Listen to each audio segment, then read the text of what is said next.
Hi there, welcome back. This is Miss Johnson's Read Aloud, and I'm going to continue on with our chapter book read aloud for I Survived the Eruption of Mount St. Helens. So we've been reading this historical fiction book because it's a historical event that didn't happen in my lifetime, but happened in some family friends' lifetime and in an area that I grew up. So I thought it was really interesting. We are reading chapter 11 and 12 today. So right now we're going to kind of see what happens next. Nothing really has happened. We just know that some people think the eruption is going to happen, some people don't. So we're going to see how they resolve it and what happens with Jess and her two friends. Let's go and let's get on with chapter 11. Chapter 11.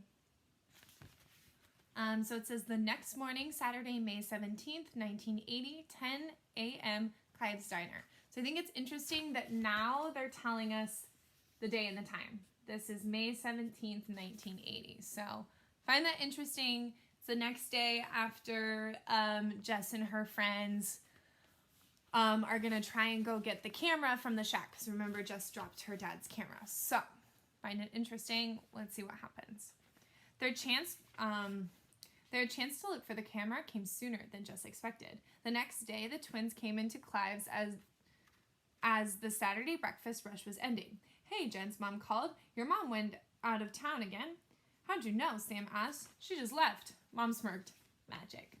Jess laughed. "It's because you always wear those same disgusting Mariners t-shirts when your mom isn't going to stop you."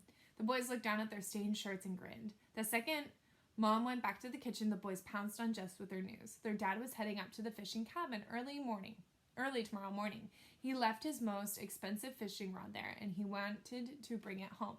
"But how's he going to get there?" Jess asked. The cabin was 8 miles from St. Helens. Jess didn't think the police were letting anyone that close into the mountain. "Dad talked to the police chief," Eddie said. "The loggers are going back to work on Monday, and the police are even letting people with cabins on Spirit Lake go up there today." Jess was shocked. Spirit Lake was right next to the base of Mount St. Helens, much closer than Loomis Lake.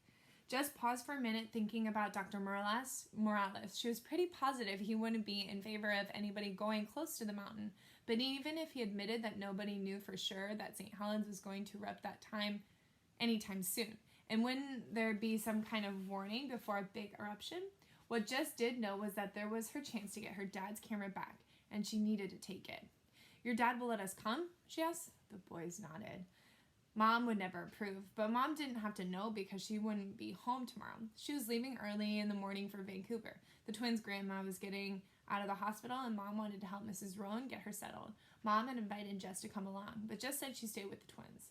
Jess couldn't believe her luck. Maybe she'd be able to get Dad's camera and sneak it back in Mom's truck, and Mom would never have to find out about it missing. The next morning, Mom kissed Jess goodbye at 6:30. By 7, Jess and the twins were in the back of Mr. Rowan's pickup, rumbling along to Spirit Lake Memorial Highway. There were no police roadblocks, and they made it to Loomis Lake in under an hour. They got out of the truck, and they all stood in the parking lot for a moment, staring up at the mountain. "Looks the same as it always does," Mr. Rowan said.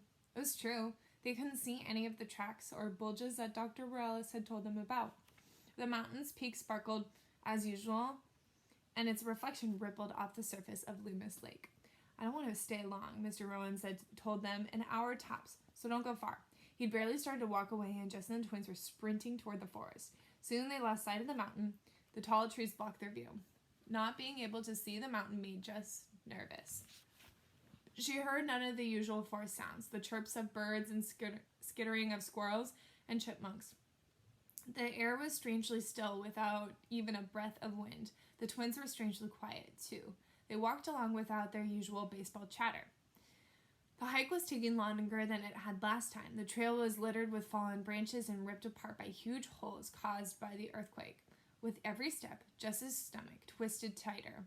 They should turn around, she thought. They needed to find Mr. Rowan and go home. This all felt wrong. She was ready to grab the twins and drag them back down the trail. Then she saw it, up ahead. The shack. Jess forgot all fear. All she could think of was Dad's camera. She hurried ahead, leaping over the branches' holes. She ran up to the shack and pushed the door open. She searched around the floor, but the camera wasn't there. Her heart sank. She'd been sure that she would have found it lying on the floor. Then she saw her backpack sitting on the table. Strange. She was sure it had left it there all zipped up. Jess stepped over and unzipped it, and to her amazement, the camera was tucked inside, carefully wrapped in the plastic bag. She lifted it up and removed the plastic. It was perfect. The boys came through the door. "You found it," Eddie said happily, but Jess's relief was mixed with confusion. "How did it get in the backpack?" Jess wondered. "I know I dropped it." "Someone must have found it," Sam said. "Maybe a logger. But nobody has been allowed to come up here," Jess said. "And Missy said the loggers were too scared to come to this part of the forest." "Maybe she did it," Eddie said. "Missy?" Jess asked.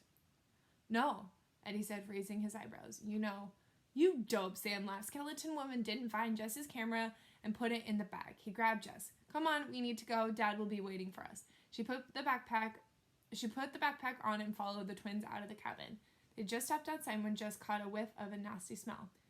The boys smelled it too. "Eddie," Sam Johns, "what did you do?" "It wasn't me," Eddie said, putting his hands over his face. They looked at Jess. "I didn't do it."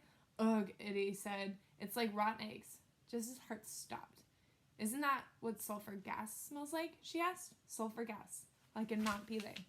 It was one of the warning signs just before Pelée erupted. "Is it coming from the mountain?" Eddie asked. The horrifying answer came a second later. Kaboom. All right, that is chapter 11. Luckily, we're going to read chapter 12. So, sounds like we're actually getting to the eruption part. Here we go. Chapter 12. And then it says Sunday, May 18th, 8:32 a.m. So the eruption day is May 18th, around 8:30 a.m.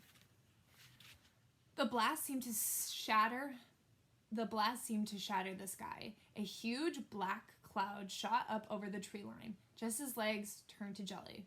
"That's just a steam explosion, right?" Sam asked weakly, but they all knew it wasn't. This angry black cloud looked nothing like the wispy gray plumes they'd seen from Cedar. It boiled wildly and spread all out until it had painted the entire sky with a furious black. There was a loud whoosh that shook the ground.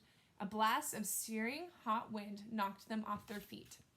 The air seemed to turn to fire. Jess had never felt such heat. It was hotter than the diner kitchen on a boiling August day, hotter than Mom's oven when she baked bread.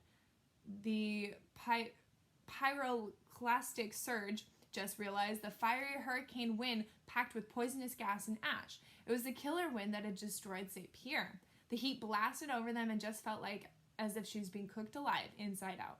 Every breath was like inhaling fire. She looked around with desperation, knowing that it wouldn't last more than a few seconds if they stood there. Just a few yards away, with a huge hole, one of the grave-like pits caused by the earthquake. It was wide and at least 10 feet deep. Almost without thinking, Jess grabbed a hold of the twins, gripping their arms with all her might. "There!" she cried, yanking them towards the huge pit. It was their only hope. They all jumped in. Jess came down hard on one shoulder. She bit her tongue and tasted blood, but she barely noticed. There was only heat, terrible blistering heat. "Get into the dirt!" Jess screamed. They all dug frantically into the sides of the hole, trying to tunnel in. So there's them jumping into the hole where they're trying to cover themselves up. So the eruption is officially happening, and we're kind of experiencing it through Jess's point of view, and it's really interesting. And here's kind of a photograph illustration of St. Helens erupting. Jess tore at the earth until her fingers were bleeding, until she created enough space for her head and shoulders. She jammed herself in and then pulled her legs to her chest so she was a little ball pushed into the dirt. The air grew hotter until she was sure the entire world would burst into flame. The volcano thundered and roared. Dirt and mud and bits of rock rained down. There was a terrible moaning shrieks of trees falling above. Jess thought of her great-grandfather Clive. No wonder he hated that sound. Jess kept herself pushed into the dirt, but it was really hard to breathe. Finally, the air started to cool down. Jess uncurled her body and stood in the hole, and then she had barely taken a breath when a tree came crashing down over the hole. Bam! The branch smacked her in the head, and then there was no heat, no more pain, just darkness. Oh. All right, so I really love this author because I think they did such a nice job of painting the picture of how it felt during the initial volcano eruption. So really great imagery, a lot of really awesome details that I felt like I was a part of it. So I hope you like this chapter, or these 2 chapters. Thank you so much for tuning in. Can't wait to read the rest of the story, and I'll see you next time. Bye.